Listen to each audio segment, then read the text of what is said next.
It's Monday, it's 8 p.m, it's the Monday assessment. Your people gather round your town when things are on the up or things are falling down. Celebrate the hard times, stay passionate through the lows, find strength in the chaos, no matter which way it goes. It's not easy being blue.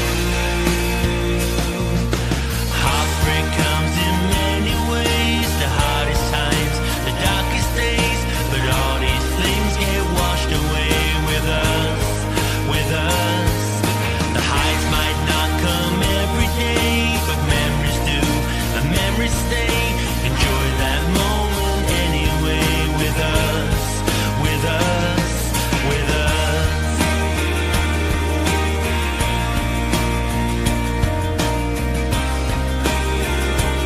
It's not easy being blue.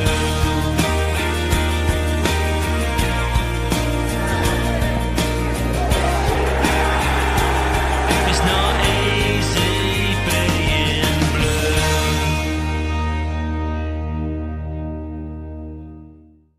Evening all, and welcome back to the Monday Assessment by the View from Medway Fancast, sponsored by Snodhurst Used Car Sales and Service Station and Wicked Creative, and in partnership with Sports Social Podcasts Network and Her Game 2. The podcast where optimism lasts longer than a Gillingham clean sheet, and today we've got plenty to smile about. Gillingham have only gone and done it again. A thumping 3-0 away win at Harrogate. Yes, you heard that right. 3 goals, a clean sheet and no late drama. Connor Masterson opened the scoring, Amani Little coolly slotted away the penalty, and Sam Vokes finished things off, sending the travelling Gills fans into absolute dreamland. And if that wasn't enough, it's back-to-back wins for the Gills, and the first time we have scored 3 goals in 2 consecutive league games since 2021. Thanks to Luke and Hayden for that stat. That's right, 2 wins in a row. Somebody check the league, because something weird is definitely happening. 6 points, 6 goals, 2 conceded, and suddenly we're looking at the table thinking, hang on a minute, are we allowed to enjoy this? So open your celebratory beverage of choice and settle in, because today we're breaking down a performance that had more confidence than a last-minute VAR check in the Premier League. So without further ado, I'm joined this evening by Mr. Stuart Lewis. I'm joined by Eddie Alcorn. Thank you for stepping in last minute, mate. And I am joined by Bex. How are we doing? And I'll start with you, Stu. Yeah, really good. Yeah, excellent. And Eddie, how's your week been, mate? Not too bad. Yeah, it puts a smile on your face, doesn't it, when the 3-0 away win? There we go. And Bex, yourself? Yeah, I'm all right, thanks. There we go. So we quickly move on to our Guess Who for this week. And this player has played for Wolves. He's played for Port Vale. He's played for Gateshead and also Rushden and Diamonds. So don't say anything just yet, guys, because this will be for the end of the show. So we will move on to the Views news. And this week we've got Joe Bode not working at Luton, Travis Bakamea, and Buoyant Antwi. So I will start with you, Stu. And he's like, this is terrible. So, Stu, I'll start with you, mate. And obviously, Joe Bode has left us. He's then gone to Luton, and he's now gone on loan to Woking. So, what are your thoughts on that? And do you think that maybe he just should have stayed with us? I think he'll be at Margate next season, won't he, at this rate? No, I think there's a problem there. I think it's not really news for me to say that. When he left us, I think there was a question mark over his attitude, and a few bits and pieces came out. He's obviously gone to Luton. I get the feeling the club were, in a way, glad that he went. And I was told that they wanted to give him back to us, but I don't think we were particularly interested. Obviously, he couldn't play for anyone else, so he's had to go down into the National League. I think his career is in the balance, really, because if he doesn't sort himself out there, then he could be on a downward spiral. So he's obviously got some talent, and I don't want to criticise him, but I think there's just a few bits and pieces maybe not quite right with his attitude and bits and pieces. So it'll be an interesting one to keep an eye on, really. Yeah, and Bex, your thoughts on it, because we did have a conversation a little while ago about his attitude. I think that maybe, I'm not saying that I know 100%, but do you think that potentially there was an issue there? There was an issue where he's had his head turned, and then, you know, maybe, just maybe, that's why we got rid of him. Well, I think when you're a young player, there is always going to be that temptation of the money, and I'm going to make it big, and I'm going to go to a bigger club. And I think his head was turned by that a little bit. I think that he probably felt he was making the right move at the time. And I think we all kind of knew that he wasn't going to get huge amounts of game time. They've obviously had changes in management over at Luton.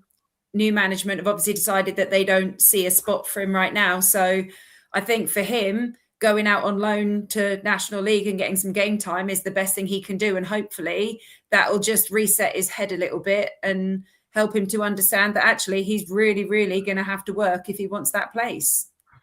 Yeah, I think that's quite right, Eddie, as well, isn't it? When you look at it, you know, he's probably had his head turned. He's thinking he's the big I am. But Eddie, I want to ask you the question. You know, we talk about these players all the time where, you know, something happening for players that don't make it, players at their end of the career. Do you think that there should be some kind of like middle ground there where, you know, players that have made it but are still young, do you think there should be more help for them? Yeah, I mean, I think football's ruthless, but everyone finds their level eventually, you know, and people need to go into that open-eyed that, you know, if you're at the wrong level, you won't last very long, and you tend to find your level. Now, whether his level is the Conference or Margate or Luton, we don't know yet. However, when he left us, I wasn't that upset he left. I thought he's got potential, but not the finished article, obviously. He's then been a little bit stitched up by a change of manager at Luton, and then the next manager doesn't really rate him. I mean, I thought he'd struggle to get a place in the Luton team anyway, I'll be honest. But, you know, those things have worked against him, plus the rule that he can't now play for another Football League side because he's already played for, he's been at two. So he can only play in the Conference.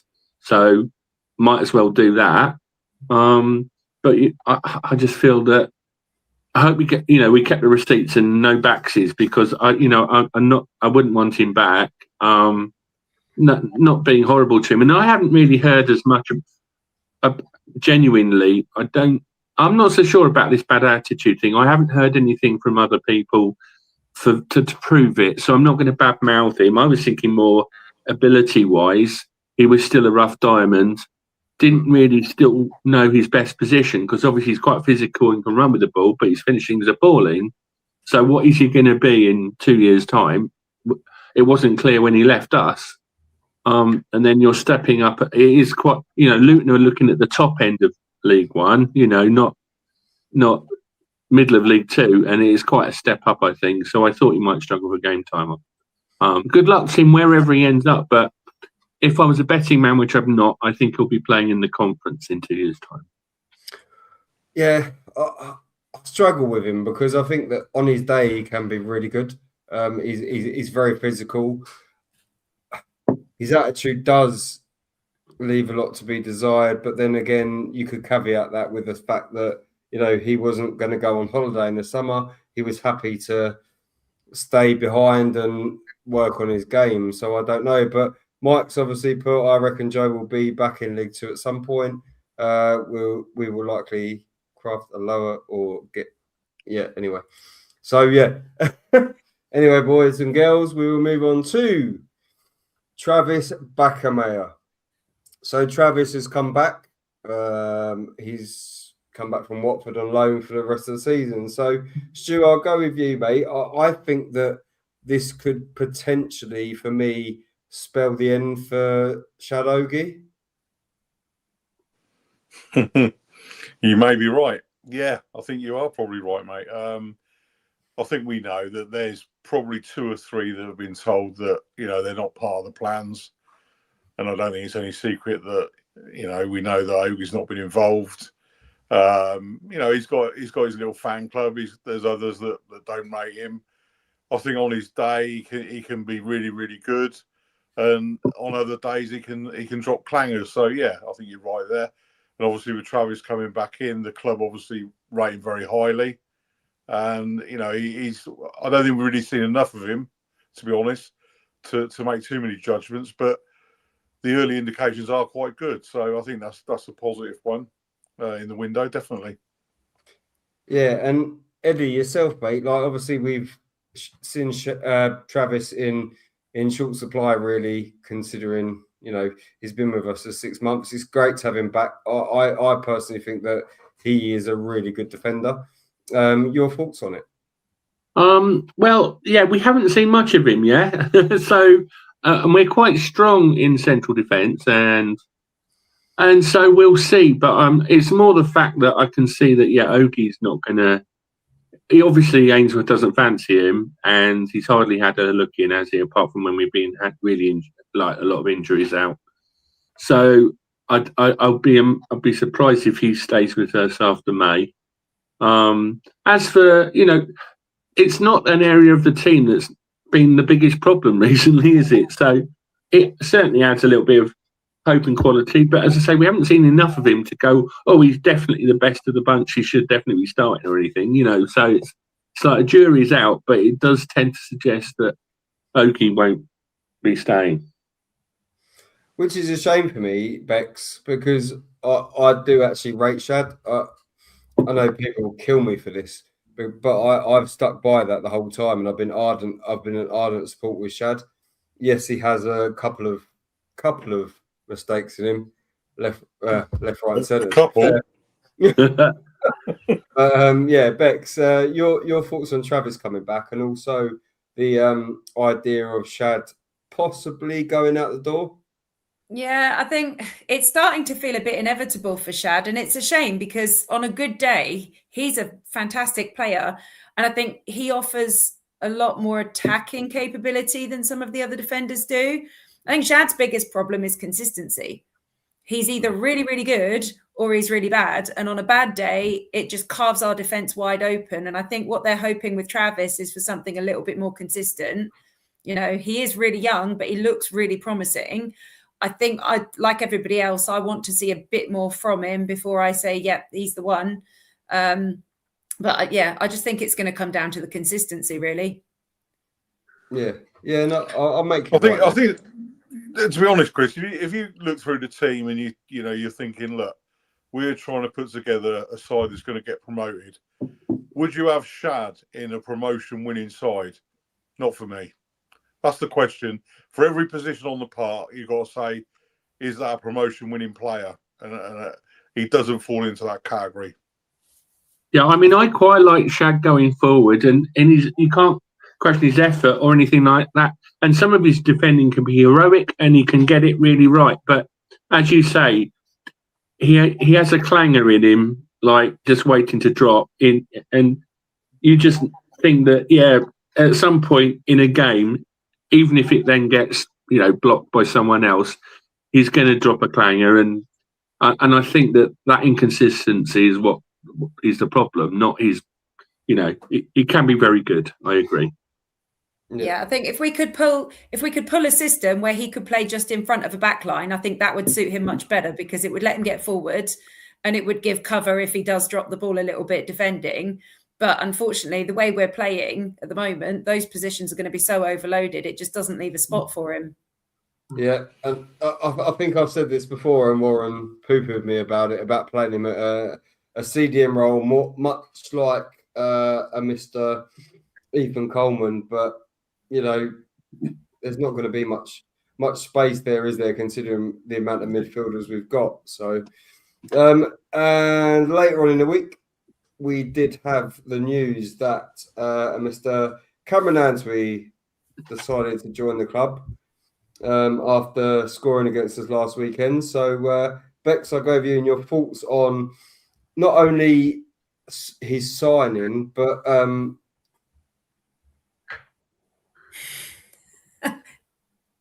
think between him and Brad Passy, that's had the social media stitched up for the last week, hasn't it? Yeah, I mean, come on, gestures aside, I think every player has that little gesture that they're going to do. And the idea that he's done that to us and then signed for us is kind of funny. But actually, I think he looks bright. When he played against us, he looked really sharp. And I think he's going to offer something a little bit different. He looks a lot more agile than some of our other players. That does seem to be what he's known for. And I'm really hoping that's going to sort of add a bit more flexibility. We'll see what happens, really. But yeah, till he gets out there on the pitch, we're not really going to know. Yeah, and Eddie, it wasn't a name that was actually really raised, was it, within the club before last Saturday? So your thoughts on that, and also your thoughts on was it something that was it a spur of the moment, and we just signed him because he had one good game, or he's played quite well against us over the last couple of years, actually. But I think about half his career goals were against us. So he likes playing against us. I'm not sure if that's a good test of a player, but no, he is agile. He's quite direct and fast. And I mean, I'm not against Gillingham players doing somersaults if they manage to score a goal. Shushing the Rainham end is unfortunate, doing it the week before you sign, but I think because they went head on with it, with the social media whoop sort of thing, that's just means that it's done now. Yeah. And so I think that was clever. I think that maybe that was very sensible as well to do, because that's sort of like, oh, well, yeah, we know that's what he did, and, just take the mickey out of it and go whoops a daisy sort of thing. I mean, lots of players do that. I mean, I know Newport have a record of running to the Rainham end every bloody time they score against us and giving it portions. So there is an element of that, but hopefully he'll be able to, score the Rainham end and run to us in a good way next time. And but I quite like his directness and athleticism and flexibility, like you say, because that is unlike some of our other players. Whether he's going to start or where he goes is less clear at the moment. It depends a little bit on if we've got 4 or 5 at the back, and it might be a case of him impact sub until inevitable injury to someone. I don't know. Inevitable injury, Stu. And your thoughts on Cameron Answeet. And do you think that maybe Eddie's right in the respect that he's got a little bit of zip about him, rather than our midfield being quite slow on the build-up? Stuart? I think Eddie's dead right there. I think what he's offering, he's got legs, and we don't have those.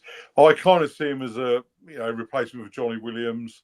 He's kind of possibly in that Dak role where we know that possibly tomorrow will Dak start. He's not really 3 games in a week type of player these days, is he? Yeah. So we need to be more mobile there, and I think that's probably the reason he's been brought in. He like Beck said, he did look lively when we played Newport.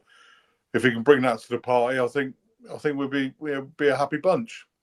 Yeah, I think so. And you watch him, and I've spoken to a few Newport fans, and they've said, some of them have said that, oh yeah, we've cashed in, it's not that good. Others have said that people are not giving him enough respect at the moment, and he's been one of their best players. But how, if you've got 2 good players in a squad of 22 or 23, you're not going to stand out. So there must be something there. So, yeah, I'm all for it. I can't wait to see him play. And I hope that he does really well for us, as I'm sure we all do. But with that, we will quickly move on to our lineup. So starting 11 remained unchanged from the 3-2 win last week at home to Newport. So we had Glenn Morris in goal. We then had a back 4 of Sam Gale, Andy Smith, Connor Masterson and Max Clark. We have Robbie McKenzie and Amani Little in front of them. We had Ducky in at the 10, Johnny Smith on the right and Aaron Rowe on the left, with a lone man in Andrews up top. We then also had a bench of Jake Turner, Romeo Hutton, Travis Akamaya, Ewan Williams, Seb Palmer Holden, Sam Vokes and Gareth McCleary. There we go. So I'll go with you, Stu, first, and your thoughts on the lineup when it came out at 1:45. Yeah, it's unchanged. No complaints really. Only question mark for me is Rowe. I'm not sold on him at all. But apart from that, yeah, I mean, it was good to see Johnny Smith starting again, even though it didn't last very long, unfortunately. But overall, yeah, happy with that. Yeah, and Eddie, yourself and your thoughts when the lineup come out. I think I'll probably make Stu right on that. I think I'd rather have G-Mac on the left and then Smith on the right and then Andrews through the middle. But, you can't really fix a winning formula, can you? Well, I mean, I like having quite a settled side if we can, and so there weren't any really big surprises. It's great, obviously, having Morris back. Obviously, Gale's best position is centre back, but obviously at the moment he's got to make do. I think that Rowe is the one player that you could say you could replace him with about 3 or 4, depending on the game situation, the opposition, the situation. At the moment he frustrates me a lot more than he's delivering.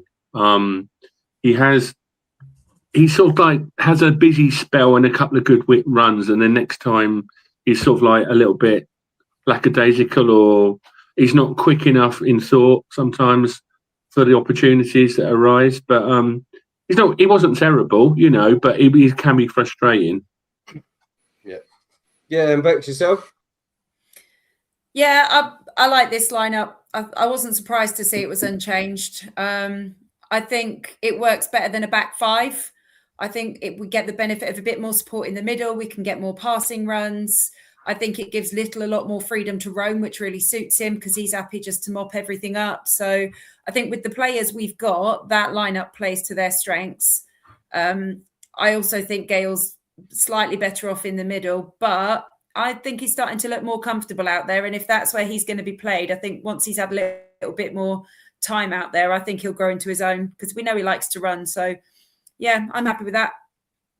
Yeah, for me, guys, I just don't like Sam Gale there. I think he's better in the centre. I just think, I don't know, I think Hutton probably offers more going forward on that right-hand side. I think that defensively not, but I think if you're doing that, but then I'm caveating that as well because I've been a critic of the fact that we're unbalanced. So if you've got Max Clark on the left, you've got Sam Gale on the right, it's a bit more defensive. Whereas if you've got Hutton on the right, he's going up, and then Max Clark is staying a little bit back. So yeah, for me, yeah. I like this lineup, but unfortunately, this lineup is now going to be poo-pooed because of Johnny Smith going out. Could we then keep the same thing with? I would personally like to see Aaron Rowe out. No disrespect to him, but Aaron Rowe out of the team, and then G-Mac on the left and Smith on the right. That would be my preferred. And this is probably I posted this a couple of weeks ago and said the same thing. But yeah. It's no disrespect to Aaron Rowe. I just think that Gareth McCleary offers a lot more. So yeah. I think the thing is with Gale, what you mentioned about Gale, he seems to be growing into that role a little bit now. I mean, he had a nightmare quarter of an hour against Newport where he was all over the show. Yeah. And he seems to have got his bearings right now. Okay. I think you need to remember that Hearn has cost us a couple of goals. I'm not surprised that he's been left out. Rowe for me, no. The only problem with McCleary is, has he got 90 minutes in him? Probably not. Yeah. But obviously Seb can play out wide as well. So, we have got some options there, definitely. Yeah, we definitely do. And I think when we'll get into the game in a minute, but I think when Seb come on, he actually looks quite threatening on that left-hand side. But yeah, anyway, so we will get into the game itself. 3-0. What can we say? So I'm gonna quickly start with that. I posted in the first half that I thought that we looked a little bit laboured I'm going to correct that because I've watched it back since, and I think we were very good in the first half. Personally, it was just very League Two football, wasn't it? It was up in the air, it was down, Daki had a chance. We had Sam Gale had a chance. This, that, and the other. But Stu, I'll go with you, mate, and your overview of the first half. Okay, well, my view was I was getting incredibly frustrated by half time because it was the old chestnut. We can't finish. You know, we lack the clinical. We needed someone in there, clinical finisher, and we could have been 3-0 up at half time anyway, to be honest. But, you know, it's bouncing around and they're clearing it. And, you know, we need someone to take a gamble, take a risk, smash the thing, and we're not doing it. And it just comes back to the same thing. You know, we can dress it all up and say, oh, you know, we scored 6 goals in 2 games, this, that, but we still haven't got a clinical finisher for me at the moment. Yeah. Yeah, and Eddie, yourself and your overview on the first half, given I did at the time, to be fair, until I watched it back, I did think that we were quite laboured, but I don't think we actually were. No, I mean, my frustration really by the end of the half was because it got off to a slow start, but then we got on top. I thought we definitely edged it, but it got to the point where you realised Harrogate are really not very good. Like them, you know, intended. They really weren't very good. Like Newport gave us far more trouble and looked like they were trying to score and they were quite adventurous. Harrogate didn't seem to have much about them, and you felt like if we can get the first goal, we should go on and win. I was frustrated at half time because we'd had these half chances, a bit like you're alluding to, and we hadn't made them into whole chances. So I sort of like a bit grumpy going, oh, it's bloody very 0-0. But it wasn't very 0-0. We should have been winning. But I was a bit grumpy at half time that we hadn't turned one of those half chances into a whole chance. So yeah. And Bex, your thoughts on the first half, mate? Yeah, I think we weren't short of chances. I mean, Dak had that header saved, and then Gale hit that low one that got stopped quite easily by the keeper. And then I think it was Connor had a header saved, and there was some play between McCleary and Little, I think it was, that led to kind of a half chance. And you just thought, oh, it's going to be same old Gills. We're just going to pepper the goal, but nothing's going to go in. But somehow it did always feel like there was a goal coming, even in the first half. I did think once Smith got injured and went off, that took the wind out of our sails a bit. Because it seemed like he was creating a lot of chances and getting a lot of good balls in. And when he went off, it took them a good 10, 15 minutes after that to settle back down. But I thought it was a good first half. That's it. So we move on to the second half. And of course, it was, again, I think we just keep doing this as Gills, don't we? We just keep having, like, we have a bad first. I'm not saying first half was bad, but we just keep having a half where we just have a half. And yeah, Bex, I'll go back with you. And, you know, Connor Masterson again, who is a massive, is a hero of mine. He is popping up with a goal. We've then got Little having a penalty. We've then got Vokes actually scoring when he comes on. So what was your overview on the second half? It was enjoyable, wasn't it? Yeah, I think when the first goal went in, you thought, all right, here we go, we can do this. I think once we went 2-0 up, they started pushing for a goal. And there was about 10 minutes where I turned to people next to me and said, you know what, I think we need a third one here just to make sure. But once that third one went in, there was no doubt who was going to win it. We were soaring. If you could feel we were pushing for a fourth. I mean, Seb had that chance, glanced wide. And it was, it felt good. It did feel good second half. Yeah. And Stu, yourself, your overview of the second half, mate. Yeah, no, I didn't really think we were going to be, in any danger in that game. I thought we'd win the game going into the ground. I just thought we made a bit of a meal in the first half. And obviously getting the goal, the first one, settled us down a bit. And what was refreshing was the fact that we kept going instead of thinking, we got a goal now, we'll retreat and the usual sort of stuff we do, trying to protect the lead. We didn't do that.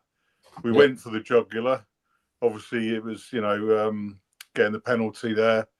2-0, you're coasting, and you can see with Harrogate, they look very, very fragile. they were a poor side, a typical side of the bottom of the league, and nothing's really going right for them. You could tell that, and it became easy really in the end. I think we're gonna struggle to get an easier win than that this season. To be honest, it was a solid show second half. Like Beck said, very enjoyable. Yeah, and I just want to go to you, Eddie. I had a message earlier from someone, and they said we've now scored 6 goals in 2 games after managing just 31 in our first 24. Is this finally a wider plan clicking, or is Ainsworth tactics only working against bottom of the League 2 sides? Well, I think that playing the bottom 2 has helped, obviously. I mean, it could have been 6-4 against Newport if we'd taken our chances, let's be honest. But the second half against Harrogate, once we got that goal ahead, and it was a really cracking finish, wasn't it? He took it like a striker, Masterson.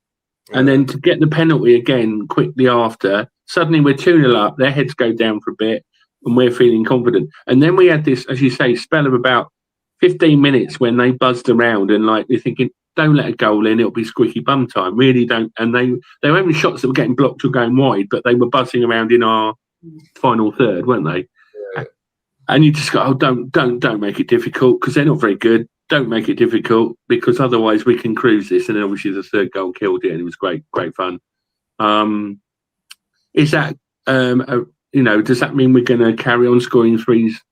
Maybe not, but we have been making more chances recently. Not just it's just taking them. I mean, whether it's Newport or not, if it falls to Vokes and he slams it in the net rather than into the crowd, that's just great, isn't it? But that's not that just happened, didn't it?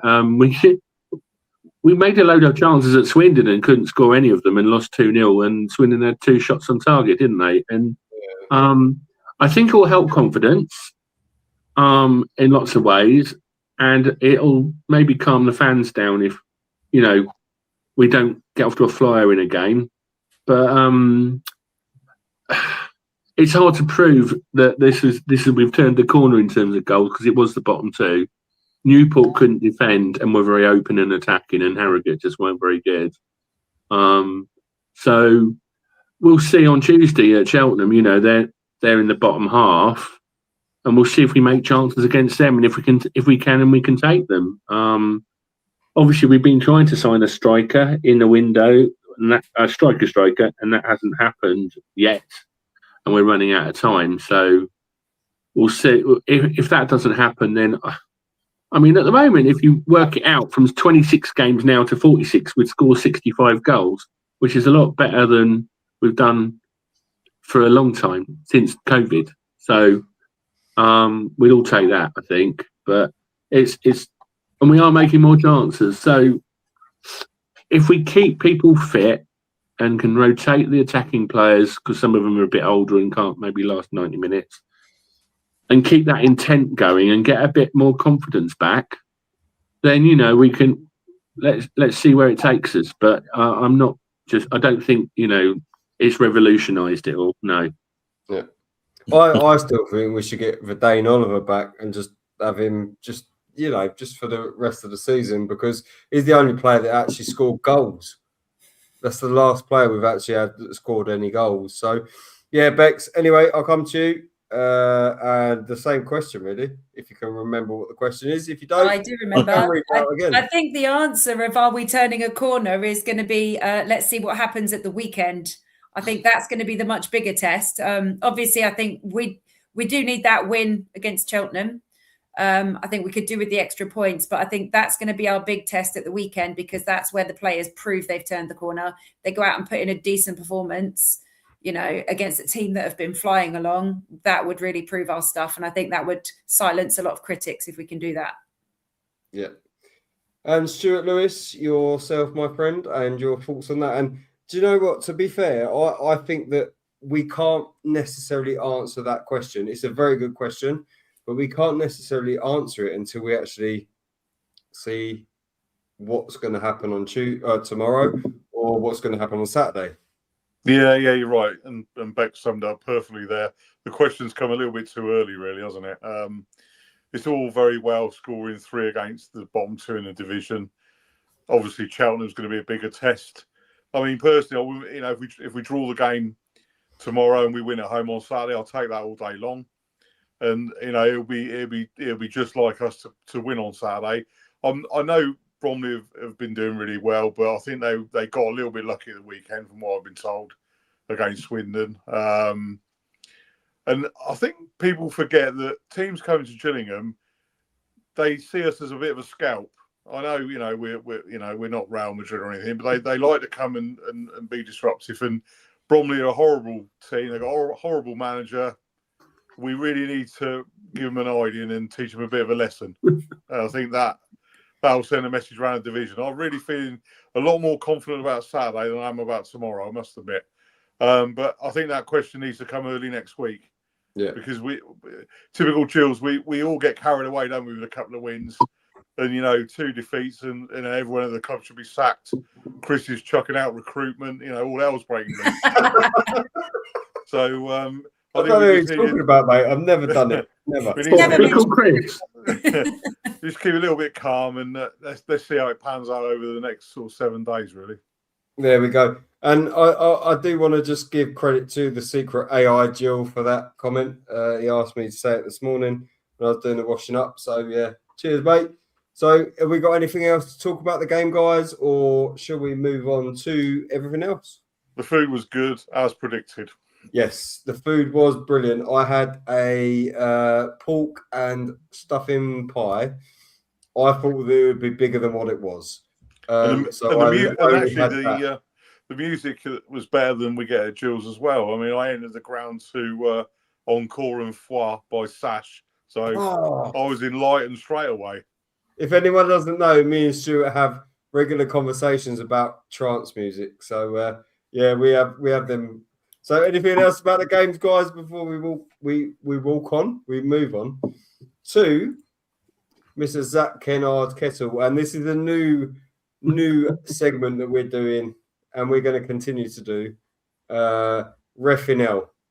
So Eddie, I'll go with you, mate. Obviously, he wasn't our biggest fan, was he, after Grimsby? So how did you think he done on a scale of 1 to 10? How do you think he done, and the reason as to why?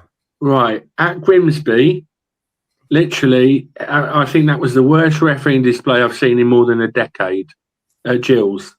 I mean, normally we blame our own selves for being rubbish, yeah, but he was appalling at Grimsby.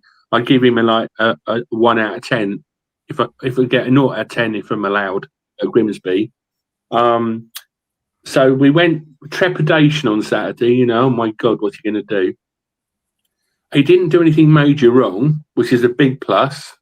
Didn't send any of ours off. That's a big plus. Mm-hmm. The penalty was a clear penalty, but he did give it. I thought he upset both sets of fans by being pedantic and pernickety. He gave far too many fouls for both sides, just forever. Not every time players come together or challenge, it's a foul. It's football, and you can bounce off each other or you can challenge each other. That's not a foul always. And I feel that he upset both sets of fans at times with like minor annoyances rather than absolute bonkers decisions. Yeah. So towards the end, we were getting frustrated with him. So were the home fans. Both sets of fans like giving him abuse, but nothing like Grimsby. So I'd say like a 4 out of 10. I mean, he compared with how he was, that was a big improvement. I would have thrown him off the league list after Grimsby, but if you're not the only one, mate. Oh, do you know what? First. I swear to God, I'll just give him a 1 out of 10 because of the name personally. But Stu, I'll go with you, mate. And, your thoughts on Zach Kennard Kettle? Yeah, to be fair, I think he got the memo, didn't he? I think he realised we were all gunning for him. I don't think he did a lot wrong. I take on board what Eddie said, but let's be honest, that's just the modern game, isn't it? Really, you know, they go down like flies. They're all at it. You know, you've only got to touch someone and they're rolling around screaming.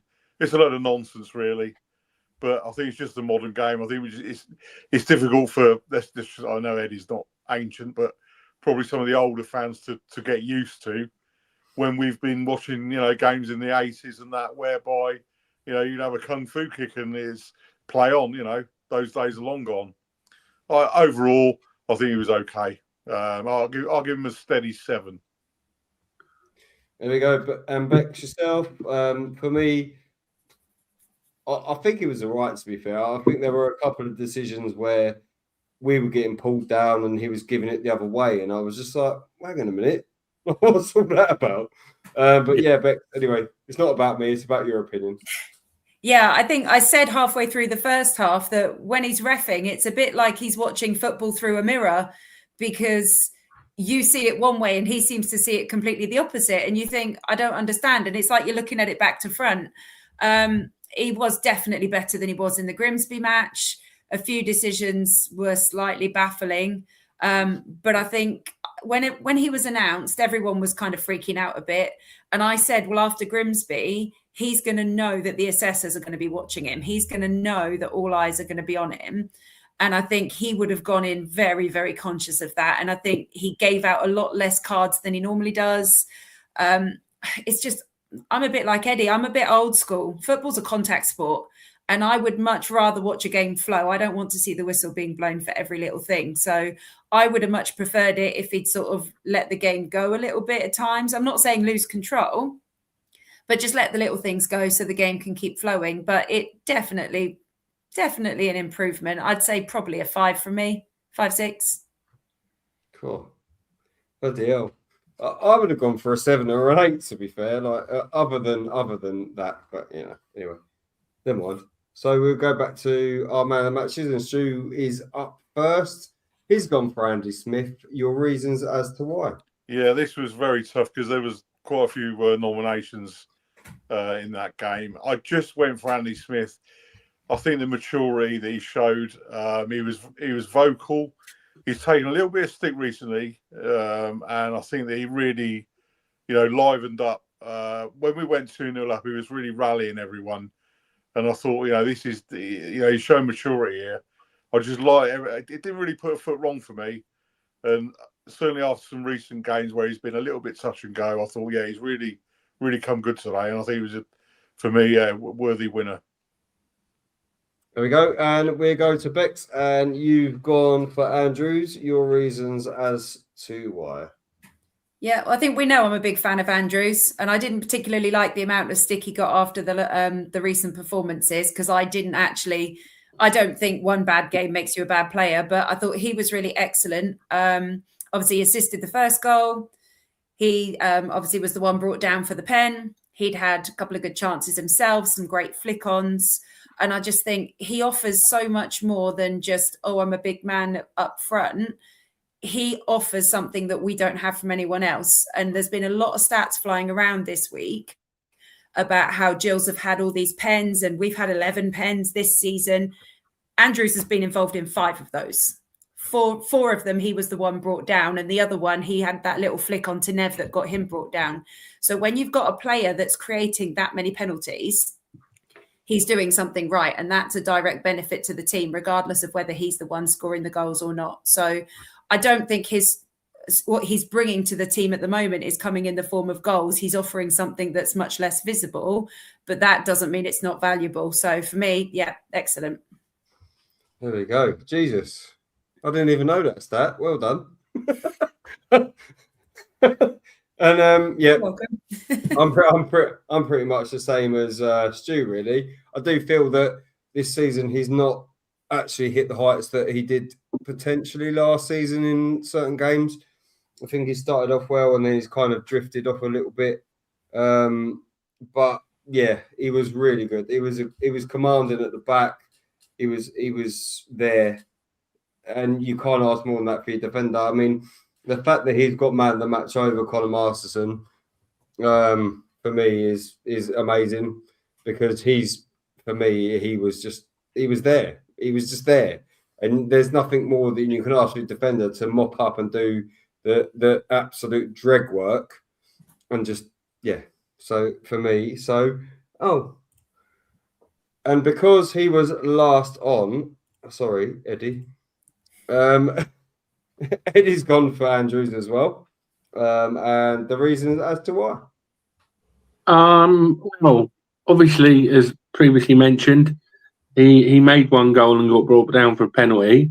And also, as previously mentioned, he won a hell of a lot in the air. And I feel sorry for him sometimes because he wins it so much in the air and is so powerful. And if there's no one running off him to, like a Cody off Hacking Fenworth type of situation, then it sort of gets lost in the mix, doesn't it? And he is a man mountain in terms of winning the ball and puts in so much effort. And you just need someone closer to him or running past him or running off him when he does win the ball.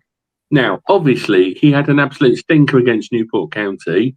2 horrendous misses. 1, it was easier to score than miss, right? It was like Adam Barrett-esque from 2 yards, right?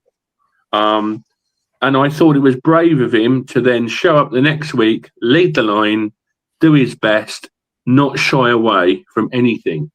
Yep. And so, well done to him to not being, hiding away after that and just trying his best again in the next game, being reset. And so it's also a little bit of I don't want Gillingham fans to get on his back. Look, we all know there was bad misses last week, but we are talking League 2 players, and yes, occasionally they're not perfect.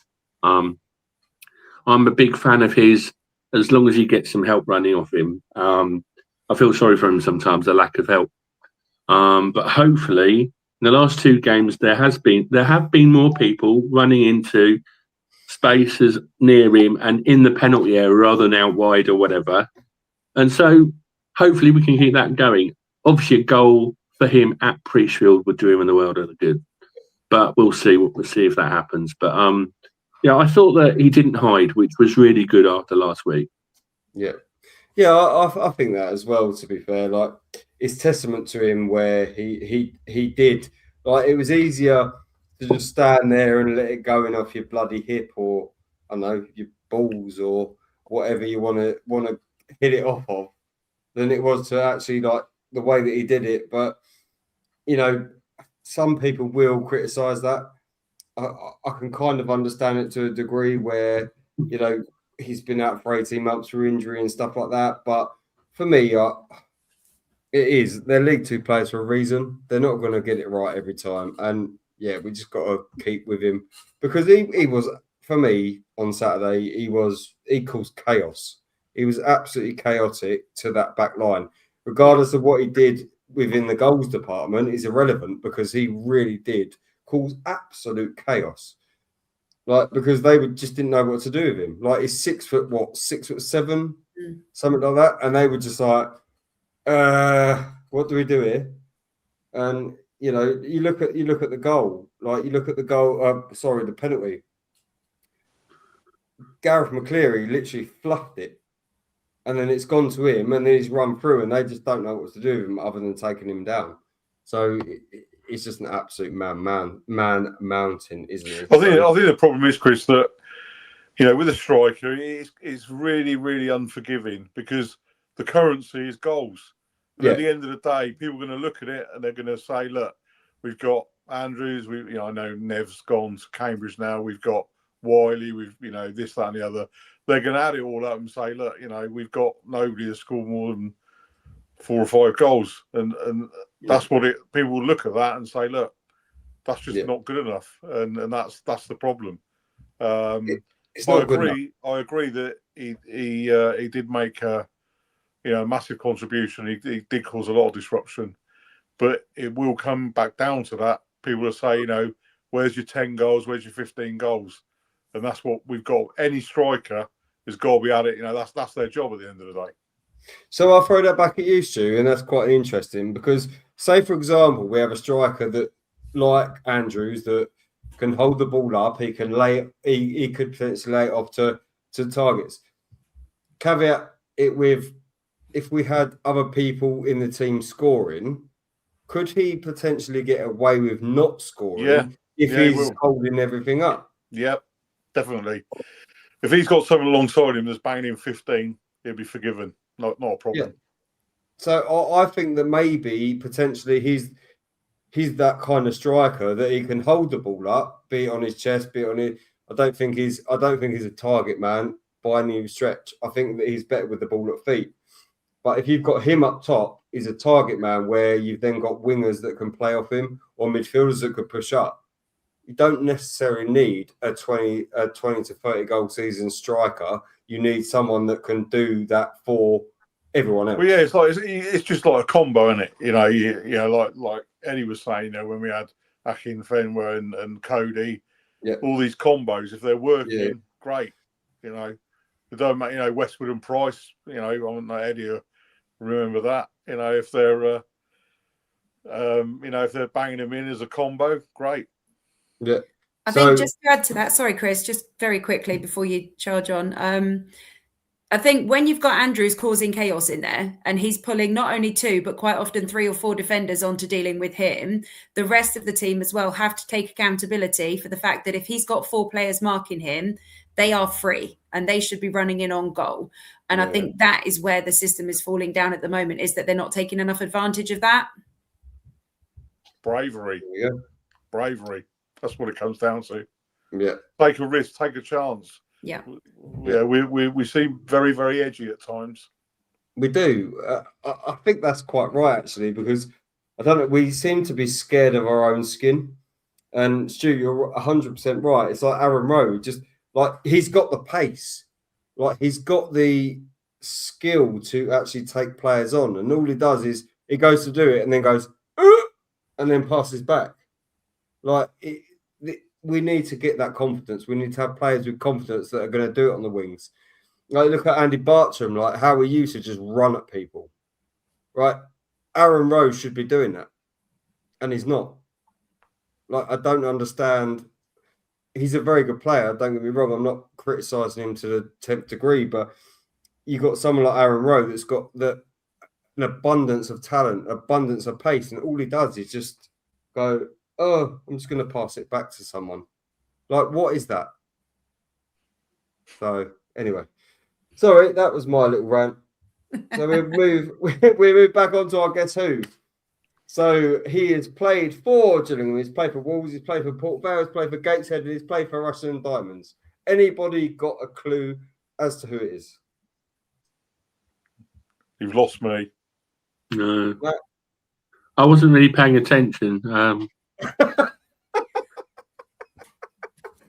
It's all right, Eddie. I know that, mate. We've got that from now. I know Eddie only pays attention when it comes to actual football. So, anyone else? Let's have a look in the comments. Has anyone got anyone? No, actually, it's a week where no one's actually said anything. So, we're going for it. Rushden and Diamonds, I'm trying to think. Let's go Mulligan. Oh, right. It's Mullers, yeah? Yeah. There we go. Warren's favourite player. There's a few you've missed out there, isn't there? He played for Sheffield United. He played for Brackley. He played for Brackley Town. We can only put 5 up, mate. Yeah. You made that very difficult. Yeah, you made that hard with the ones you picked there. Yeah, if you put Sheffield United bastard. we'd have got it. We can't make it easy, can we? No. Make it easy. Like, I've made it easy so many times in the past, but anyway. Anyway, we will quickly move on to a look ahead, and we are playing them tomorrow night. Sorry, Cheltenham tomorrow night at Wadham Road. Lost, one, lost, and we've drawn, lost 1-1. Bex, your hopes and aspirations for tomorrow evening? Eddie's going to like this. I think 3-1 Gills. You said I was drunk when I said that we were going to score 3 on Saturday. And look what happened, Eddie. Now, I'm feeling confident about this one. I think they've got their heads up. There's good team spirit.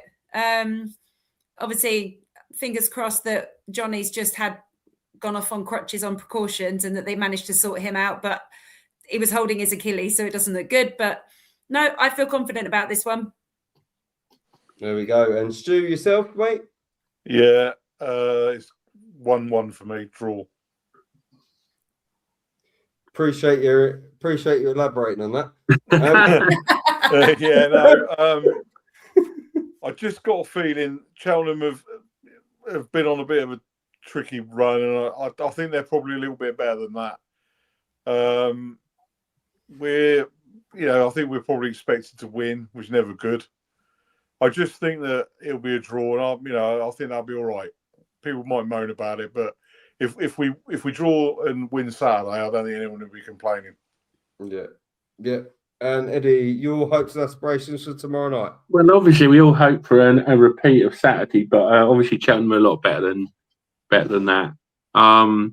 First goal crucial, I think, because as you say, we're a bit fragile with the confidence and stuff. If there is a goal, I wouldn't be amazed if it was a 1-1 draw, something like that. To be honest, back to being binary. I really hope that. I mean, we are making more chances than earlier in the season, and so I hope someone will take one somewhere. First goal, I think, crucial. Cheltenham are a weird side. I mean, they didn't look terrible against us at Priestfield, and they made it hard work for us. So I'm sure it'd be hard work for us. We're we're a League Two team in League Two, so we're not going to blast through past people very often. Yeah, there you go. I personally would like to see us win again. I think we all would, but I think that they've lost 2 in a row. We've won 2 in a row. Maybe that's a correlation where we could possibly make it 3 and they could make it 3. I don't know, but yeah, if we can back it up with a performance, at least a draw, I think that would be good. If we lose, it would just be, back to square one again potentially. So we'll move on to our sponsors and partners, guys, because we are pretty much at the end of the show. We are sponsored by Stolthurst Used Car Sales and Service Station, Wicked Creative, and in partnership with Her Game 2 and Sports Social Podcast Network. If you haven't yet, I don't know why, but you could join us at the Facebook group at The View from Medway. Follow us on X, The View from Medway at TVFTM, or subscribe to the YouTube channel, The View from Medway Fancast. All of it's free. Like you don't really have to do anything apart from press a button. So So before we go, guys, I will go to you and any housekeeping before we go. And Stuart Lewis, I will start with yourself. Yeah, let's hope we make a couple of signings this week and improve the squad, get a goal scorer in, someone who can add maybe another 10 goals this season, and push for those playoff spots. There we go. And Bex, yourself, any other housekeeping before we shoot off? No, nothing from me. No. Bloody hell, this is getting easier and easier, isn't it? And Eddie. I've got a question for you then. Right, Saturday we won 3-0, right? First time we've won by 3 goals in the league, away from home, in front of fans, since we beat Blackpool in the last day of the season before COVID. Really? Right. I've now looked up how many. I want you to guess how many times we have won by 3 or more away in the league in the last 40 years. I can remember us winning 3-0 at Wigan. Were you there, Eddie? Yeah. Yeah. I was at all bar one of them. I've checked. Trying to think of another 3-0. Did we Eddie, win? 3 or more. 3 or more. You can have a 4-1, a 5-0. Oh, okay. Yeah, they're coming back to me now. We won 3-0 at Burnley. We won 4-1 at Oldham. God, there's a few here, isn't there? Yeah. 4-0 at Carlisle. Yeah. Were you at the 3-0 at Halifax? Yes, I was. Yeah. 6-1 at Hereford. Yes, I was. Yeah, because we beat them. That was the same season. We beat them 5-4 at home, wasn't it? Yeah. What about the 4-1 at Chesterfield? The same season we won 10-0. No, I wasn't there. Lovell hat trick. Yeah, sorry about that. Okay. Anyway, what are your guesses then? I We're just losing what the you're- rest of them here, Eddie. We're losing them. They're shaking their heads. It's all right. I thought this was a podcast, not the Natural History Museum. So what's your guess then, Chris? Over 40 years, how many times have we won by 3 or more away in the league in front of fans in 40 years? Bloody hell. 8. And Bex? 9. And what do you reckon? 11. 20. Really? 20. Oh, It was okay. still pretty special on Saturday, though, wasn't it, for everyone? I thought, as once every 2 years, although obviously we hadn't done it for a while. But I've forgotten how good we were. Obviously, well, yeah, we used to do it, 4-1 at Oldham and 5-0 at Burnley. And that's right. Yeah, we were good once, really good. we were good once, yeah. Mm. But we've also been terrible at stages as well. I think it's all I relative. didn't add up the number of times we've lost by more than 3 goals away from home, if that's what you're asking. No, that would be too depressing. Yeah, we're not doing that. All right. Anyway, I appreciate that, Eddie. That was actually quite fun, to be fair. Like, was it 22 times? 20 in 40 years. 20 in 40 years that we've won. In front of That's once fans. every 2 years. Yeah. Right. So we're due another one in a couple of years' time, lads and lasses. Yeah. All right, guys. Well, I'm sorry. We had loads of messages this evening, but I've not been able to read out all of them. So if there's nothing else, guys. No. Okay, so I've been Chris, he's been Stu, he's been Eddie, she's been Bex. Good night, and up the Gills. The view from the Medway.